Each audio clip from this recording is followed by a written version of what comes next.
আসসালামু আলাইকুম। আজকে দুপুরে রান্না করব সয়া বড়ি। এটাকে অনেকে ভুল করে সয়াবিন বলে। সয়া বড়ি আর সয়াবিনটা সম্পূর্ণ আলাদা জিনিস। সয়াবিন হলো গাছের যে ফল হয়, যেটা দেখতে মটরশুঁটির মতো, ওইটা থেকে সয়াবিন তেল বের করে যেটা ওয়েস্ট বের হয় সেটাকেই সয়া বড়ি বলে। এই সয়া বড়িটা এখন খুব পপুলার একটা খাবার।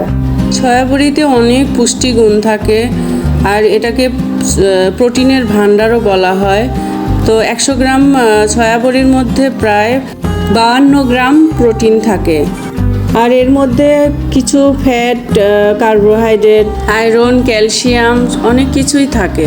তো সয়াবড়ির বড়ির মধ্যে ওমেগা 3 ফ্যাটি অ্যাসিডও থাকে, যেটা হার্টের জন্য খুবই উপকারী। তো আমরা অনায়াসে মাংসের বিকল্প হিসেবে এই সয়া বড়ি রান্না করে খেতেই পারি। তবে এটার মধ্যে পিউরিন নামে একটা উপাদান আছে, যেটা ইউরিক অ্যাসিড যাদের বেশি তাদের খাওয়া একটু নিষেধ আছে। আর যাদের গেটে বাতাসে গিরায় গিরায় ব্যথা, তাদেরও এটা না খাওয়াই ভালো। তো এই সয়া বড়িটা আমি সিদ্ধ করে নিলাম ফুটন্ত পানির মধ্যে খুব অল্প সময়, 10 মিনিট মতো রেখে তারপরে উঠিয়ে নিচ্ছি। ভেতরে যেন গরম পানিটা ঢুকে, সেজন্য একটুক্ষণ ঢেকে রেখে দিতে হয় জালটা বন্ধ করে দিয়ে। তো সিদ্ধ করা সয়া বড়িটা থেকে পানি চিপে চিপে বের করে রেখে দেব। আর এখানে একটা কড়াইতে তেল দিয়ে দিচ্ছি, সর্ষের তেল দিয়েই রান্না হবে আজকে। সয়া বড়ি থেকে পানিটা চিপে বের করে রাখা আছে। সব মশলা আমি গুছিয়ে নিয়েছি। এই যে যা যা দেব: টমেটো সস, গরম মশলা, তেজপাতা, আদা বাটা, জিরা বাটা, পেঁয়াজ বাটা, কাঁচামরিচ আস্ত কুচি দুইটাই, গুঁড়া মশলা, হলুদ, ধনে আর মরিচের গুঁড়া, শুকনো মরিচের গুঁড়া। প্রথমে আমি আলুটা ভেজে নেব। গরম তেলে সবজি অথবা কাঁচা মাছ ছাড়ার সময় কিন্তু একটু লবণে ছিট দিতে হয়, তাহলে ছিটে এসে লাগে না, তেলটা গরম তেল ছিটে এসে লাগে না। আলু একটু ভাজা হলে আমি সয়া বড়িগুলো দিয়ে দেবো। সয়া বড়িগুলো সিদ্ধ করে পানি চিপে রাখা হয়েছে, এখন এই আলুর সাথে ভেজে নেব ওটাও। সয়া বড়ি খেতে মাংসের মতো লাগলেও এটা সম্পূর্ণ নিরামিষ একটা আইটেম। এটা যারা ভেজিটেরিয়ান তারা খেতে পারে। যারা আমিষ খায় না, সম্পূর্ণ নিরামিষভোজী, তাদের জন্য একটা উৎকৃষ্ট খাবার। সয়া বড়ি আলু ভাজা হয়ে গেছে, এখন তুলে নিচ্ছি আমি। খুব কড়া করে ভাজা যাবে না, অল্প আছে অনেকক্ষণ ধরে নেড়েচেড়ে ভেজে নিতে হবে। তারপরে সয়া বড়ি আর আলুটা ভেজে তুলে নেওয়ার পরে ওই কড়াইতেই সর্ষের তেল দিয়ে দিলাম, আর ছোট এলাচ, দারুচিনি, তেজপাতা, জিরা ফোড়ন দিলাম।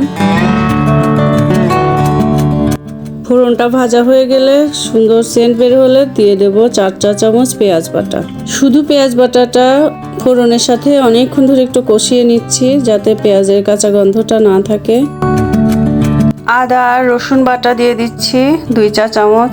এটাও কিছুক্ষণ নাড়াচাড়া করে কষাবো। এখন দিয়ে দিচ্ছি হলুদ, মরিচ, ধনের গুঁড়া 1 চা চামচ করে করে, 3টা একসাথে দিয়ে কিছুক্ষণ এটাও কষাবো। 5-6টা কাঁচামরিচ ফালি করে কেটে দিলাম, আর দিলাম লবণ স্বাদ মতো।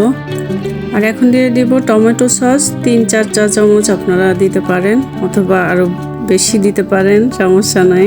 টক ঝাল মিষ্টি একটা ফ্লেভার আসবে, আর একটু চিনি অ্যাড করতে হয় নামানোর আগ দিয়ে।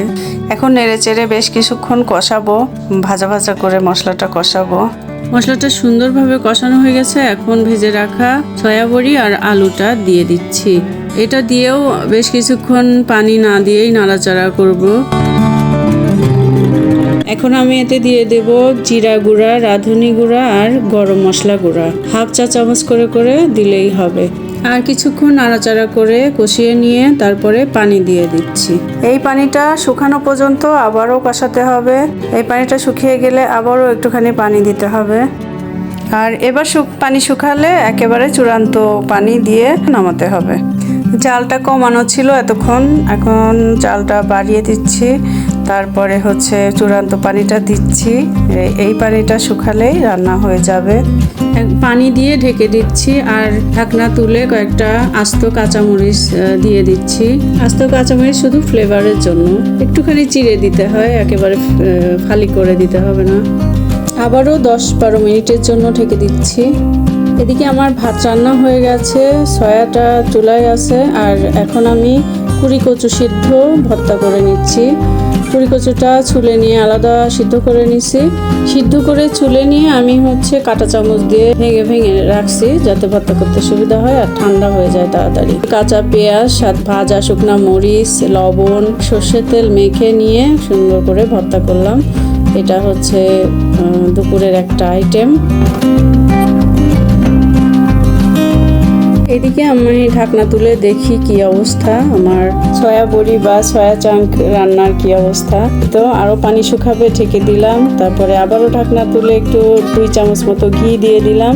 ঘি দিয়ে নাড়াচাড়া করে আর কিছুক্ষণ চুলায় রেখে একদম তেলটা যখন ঝোলের উপর উঠে আসবে তখন নামিয়ে ফেলবো। এই তো নামানো হয়ে গেছে, এভাবে সার্ভ করেছি। আর এখন ঝিলিক ভাত খেয়ে নেবে।